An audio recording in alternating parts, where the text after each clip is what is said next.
وسموا بالبرزانيين وقد نالوا عقابهم الصارم وذهبوا إلى الجحيم. ئەمە وتەیەکی سەدام حوسێن سەرۆکۆماری پێشووتری عێراقە لەسەر شاڵاوی ئەنفالکردنی نزیکەی 8,000 بارزانی.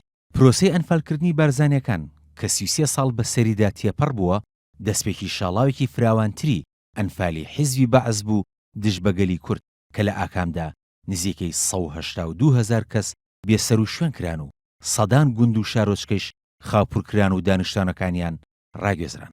پرۆسەی ئەنفالکردنی بارزانیەکان دوای ئەوە هات کە هێزی پێشمەرگە سەرکەوتنی گەورەی لە بەرەکانی شەڕدا بەدەست هێنا و ناوچەیەکی فراوانیان لە دەڤەری سیدەکان و باڵاکایەتی و مێرگە سوور ئازاد کرد و زیانی ژیانی و مادی گەورەیان بە سوپای عێراق گەیان.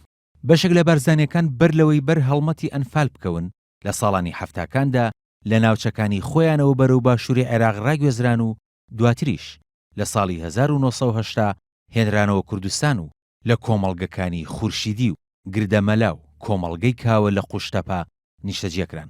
ئەوانەیشیان کە لە ناوچەکانی خۆیان دەمابوونەوە بۆ ئۆردوگا زۆرە ملیەکانی دیانا و هەریر و بەحرکە ڕاگوێزران.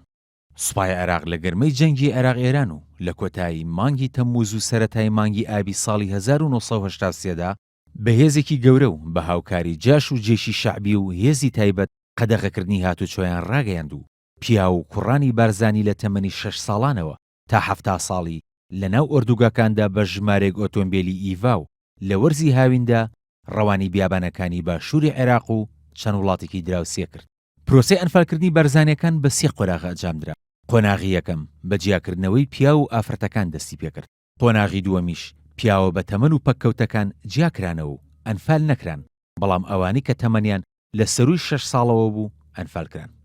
لە قۆناغی سێمیشدا ژنە پەککەوتە و پیرەکان ئەنفال نەکران. بەشێک لە ئافرەتە گەنجەکانیش ونکران و بەشێکیشیان ڕەوانی هەریەک لە یەمەن و ئوردون و میسر کران.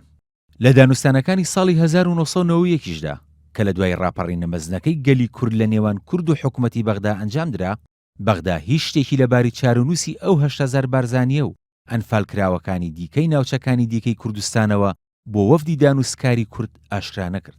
لە ساڵانی دوای ڕوخانی حیزبی بەعسەوە ژمارە گۆڕی بە کۆمەڵ لە بیابانەکانی ناوەڕاست و باشووری عێراقدا دۆزرانەوە و ڕوفاتی 600 کەس لە بارزانیەکان دۆزرانەوە و گەڕێندرانەوە ناوچەی بارزان و بە خاک سپێردران. تا ئێستاش تاوانی ئەنفالکردنی بارزانیەکان لەلایەن پەرلەمانی عێراق و نەتەوە یەکگرتووەکانەوە بە جینۆساید نەناسێنراوە. کاروان شێخ موحسین NRT